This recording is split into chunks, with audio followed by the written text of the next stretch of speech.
football fans, welcome back. We are here once again live from Sasser Field at Havelock, North Carolina, Havelock High School, home of the Rams. My name's Taylor Vaden, my co-host Danny Webster. What you got going on, Danny? Your outfit's looking a little bit different today. Man, you like it? I brought the archives out tonight. I got the 33 jersey. I got to stay true to them. We'll get back to that though. We'll get to the 33 jersey, man. We've already had a crazy week. Last week was a big one.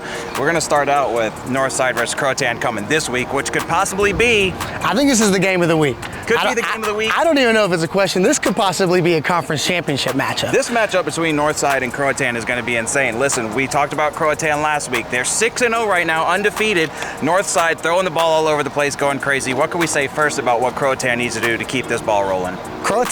They're on a rampage right now. They're doing a fantastic job on all sides of the ball. Special teams, offense, defense. Defensively, only allowing the Rams 1.5 yards per carry running the ball last week.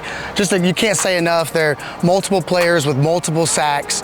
Fantastic job by the defense, but the running game by Croatan. Wow, Andrew Boucher. Whoo, buddy. We've been talking about him the whole conference season so far. He had over 130 total yards. He got 96 on the ground, and he put the touchdown in the box to seal the game against the Rams last week. That Croatan team they're rolling on all cylinders right now, and Northside's defense is going to have to do a lot, but Northside's defense, they held Richlands to 1.5 rushing yards last week as well. With 4 in toes. 4 of them, baby. They've got 2 guys. What is it, Eric Patrick and Matt Smoot. Both of them had 2 interceptions last week, and Cannon McBride over there at Croatan, he does a great job throwing it around. So that defense is where they come to clash. This is game time. This is a conference matchup. This is a conference championship matchup on the brinks right here. This is going to be a great game. They're going to have to do their best to put the clamps on Gavin Davis. Last week, 146 yards, 2 tutties. He's going to be wanting to check into the game. He's going to be saying, hey, Andrew Boucher, I got gas too. Let's see what we got. That's right. Look, Gavin does a great job, not just running. He's kind of like all purpose. You know, he receives the ball, returns the ball, runs the ball. He's all over the field.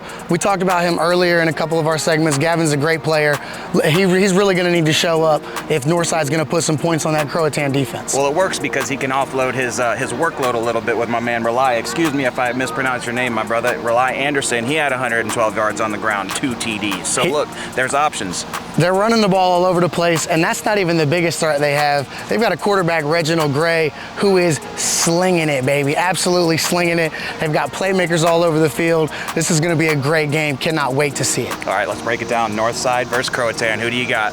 Man, Pregame prediction. Look, brother, I'm going to have to We've been worrying about this one all week. I'm going to have to take Northside. Northside? I'm going to have to take Northside. I'll tell you why. The Croatan, they're a great balanced team. They're fantastic, but I think athletically, I just think Northside has a little bit more. I just think athletically, Northside can come up 1 extra play. It's going to be a shootout. It's going to be a great game, but I'm going to have to take Northside. Cannon and Andrew Boucher might have something to say with that, but we're going to have to see. Hey, it's all respect, brother, I promise. It's all love. All right, next matchup we got, folks. It's another thriller, Dixon and Swansboro. Dixon being on the bye week last week, but check it out. They have fresh legs, so it could go both ways. It's kind of a coin flip. Does a bye week help you and freshen up those legs, or does a bye week get you a little bit rested and a little bit complacent? What do you think about that for Dixon? The bye week for a team like Dixon is beautiful. It's everything you need. Dixon's a run-heavy offense. They're banging around in there in the trenches. They're running the ball all game. Everybody's taking hits. After 4 or 5 games, your body gets sore. You know, you start to slow down. The offense starts to slow down. That week right there for Dixon was huge for that offense. Goulat's putting up, he's got 16 touchdowns on the year, 283 yards average in a game, and they have 2 other running backs who are close to 100 yards a game. It's impressive if in some offensive systems if the team gets 283 yards a game. You cannot be any, yes, 100%. He's doing it by himself out there. He averages over 3 touchdowns a game, and Dixon they've not had an outing this year where they've had less than 31 points. Absolutely. So, I mean, with that right there, you know the offense is explosive. You know the boys are coming ready to play. They've got a little rest. They've got a little energy. Dixon's they're going to be a problem this week. I like that. So they're facing up against Swansboro, who's got a guy that's trying to check in on the radar here. Anthony Anderson, he has over 100 total yards last game, making his impact against West Carteret with a touchdown. Listen, Carmelo Beasley's out there lurking, hawking around, doing his thing. Rushed for 68 yards. What can Swansboro do to make sure that they because look, Swansboro did take that big loss against Croatan, and then they kind of tightened up a little bit and had a very tough loss against West Carteret by 1 point. So it looks like they're trending upwards on the offensive side of the ball. What do they need to do to put a lock on this game? Look, we talked about that 52-0 loss against Croatan being a factor of not having your leader, not having the game manager back there. And although Kevin Till, he played last week. He was in the game. And he only threw for 61 yards, but he threw a touchdown and he had 0 turnovers. So he managed the game well enough to at least give them a chance to be in there, and they were winning. They were winning that game up until the late fourth quarter. Right. So, I mean, they just I checked the score at halftime, I was like, Danny, did we get one wrong? Look, man, if they just continue to do what they're doing, they're playing well. They've got a lot of stuff going on. Sometimes you win by 1, sometimes you lose by 1. Those are tough games, but as a whole, Swansboro is doing a fantastic job. I think for Swansboro that they are really going to have to, the name of the game being, let's tighten up our defense to a maximum level. We need to put the brakes on Jeju Galat, man. That is first and foremost the essential. And I think last week, Gulat's he's an individual by himself. He's obviously almost 300 yards a game is crazy. But last week against West Carteret's, they got a pretty good run game too. And Swansboro did a good job holding them down and that's right, and keeping the points down to a minimum. I think if Swansboro can keep it at 20-something, 17, if they can keep it 3 touchdowns or less, they've got a chance to battle. If it gets up and over 4 touchdowns, it doesn't matter who you are at that point. I think the grinding by that time, Dixon's, the run-heavy offense will just beat them down, and I think you'll start to see a bigger number at the end. Okay, so I need that pregame prediction from you, Danny. Dixon, Swansboro, who are you taking? And I'm taking Dixon, brother. I'm taking Dixon, fresh off the bye week, lots of energy going on. Fresh legs. JJ is running a rock, baby. 16 touchdowns in 5 games. The kid goes again for over 3.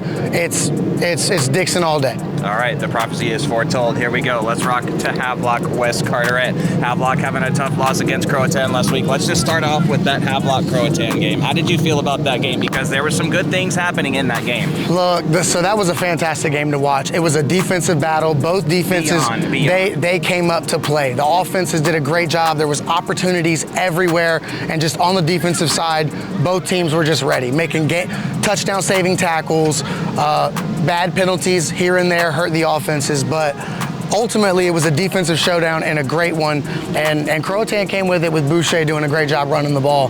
They just kind of pounded Havelock away, but I think Havelock's going to come out with a little different kind of energy this week. Well, you had Andrew Williams breaking the seal at the 0-0 lock, getting the first touchdown, throwing a great touchdown pass, and in the end of the game, breaking about a 50-yard, something like that run. I mean, listen, sorry folks, if you can hear that right here at the Sound of Freedom, right outside of Cherry Point, you gotta love to hear it. But again, this Havelock and West Carteret matchup is going to be something serious. And before we moved on to West Carteret, let us not forget about my man Dequarius Dunlap getting that first sack against Croatan, because when I was standing in the stands out there last Friday, I had to jump up out of my seat when that happened, because that's what we were asking for. Number 13, Dequarius Dunlap. I promised when I was calling the game last week, I promised that I would shout him out on the pregame prediction, because he has been playing like an animal on that defensive side of the ball. And if Havelock's going to compete with West Carteret this weekend, he's going to have to do it all over again. So Dequarius, this is a personal shout out and a personal call out.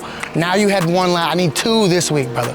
I need 2 sacks this week and a forced fumble, and you could come away with it. But it's looking like West Carteret's going to have something for that Havelock defense, starting with Tanner Payne, 360 yards last week, 3 tutties, 11.9 per attempt. That's a first down every time you try. Look, Tanner, we talked about him last week. We called, we said, what's going on? I see you, big guy. Come on now, I told you to do it again, and he almost did it exactly again. Almost, yeah. 300 and over 360 throwing the ball.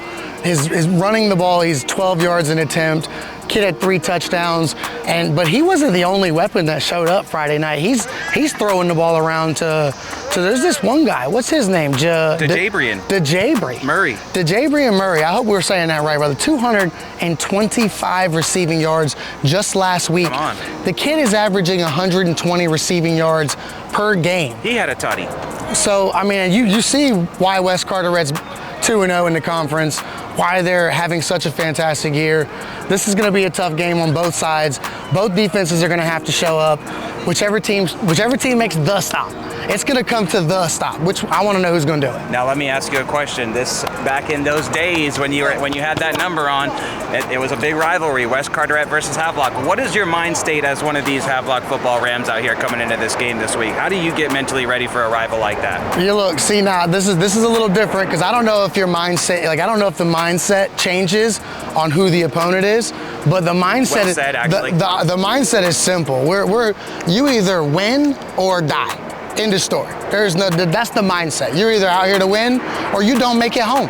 So that's the mindset these Havelock Rams need to have. Leaving it all on the field. When they show up tomorrow, I'm looking for it. Leaving it all on the field. Yes, all right, sir. So for the one time, Havelock versus West Carteret, pregame prediction. Who do you got? You know who I'm taking. Going with those Havelock Rams. You know who I'm taking. I told you at the beginning of this, I had the Rams to win the conference. They had a tough game last week. Croatan played a fantastic football game, almost mistake-free, and really ultimately was the better team that night. But I think I don't see Havelock losing. I just don't see him losing. There you have it. And I just want to give a special shout out to Havelock High School for letting us come out here and do this, man. Bless with Sasser Field, with the team in the background. We love doing it every week. My name's Taylor Vaden. This is my brother Danny Webster. H up, baby. This has been your pregame prediction, and you know what we say. See you in the end zone.